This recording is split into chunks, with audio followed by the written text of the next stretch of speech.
The draft may be over, but that doesn't mean the Jets are done adding talent. The New York Jets claim Nate Herbig from the Philadelphia Eagles.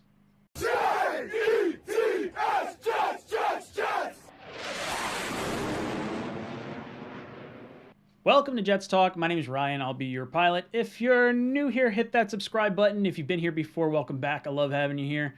Boys and girls, I go live every Tuesday with our Talkin' Jets panel, myself, O'Leary, and Green Bean. So ask us all your Jet-related questions. But let's move on to today's topic of the day, and that is the New York Jets claiming guard center Nate Herbig from the Philadelphia Eagles. And how does this sneaky addition play into the New York Jets' long-term plans or season plans for this year? So let's jump into it. 23 years old. He is 6'4", 334 pounds. Pro Football Focus gave him an overall grade of 68.1. That was a pass blocking grade of 63.9 and a run blocking grade of 67.2. And if you look at his stats over the course of the last few years, or at least his Pro Football Focus grades over the last few years, relatively consistent, hovering right around that 70 threshold. So really not that bad for a guy that you just kind of picked up off waivers after the draft.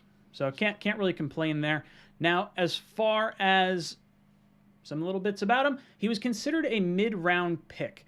And then he wound up going to the combine and running a horrible 40-yard dash. I think it was like a 5.4 second 40-yard dash or something along those lines. And he wound up sliding all the way down to undrafted free agency, where he was picked up by one Joe Douglas over in the Philadelphia Eagles. He was VP of player personnel at that point in time before he was brought over to the New York Jets just a few months later. So Joe Douglas has a little bit of inside knowledge on this guy to begin with. So that's always a nice thing to kind of see.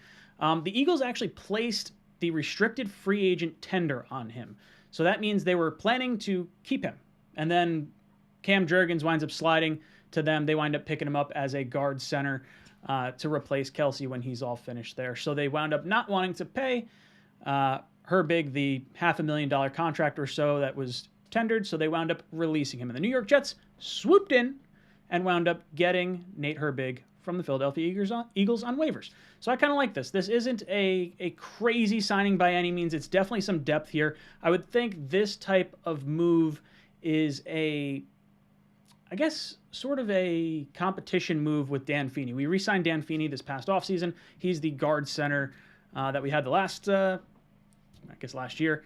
So if you can provide a little bit more depth, a little bit of competition, I like this. I like adding some extra depth here, especially if McGovern goes down. You got some other options that have at least had some starting time. Now, he's mainly a right guard, I think is where he's played most of his snaps. So some depth there isn't as bad either, because I'll be honest, I don't necessarily want Feeney starting, like, at all. So this guy, hopefully there's some upside. Look, he's only 23 years old. Possibly there's some upside here. But guys, let me know what you think about this move. Is it anything big? Is it anything small? I don't know. Where do you want to see the Jets go from here? Let me know in the comment section down below. And as always, go Jets.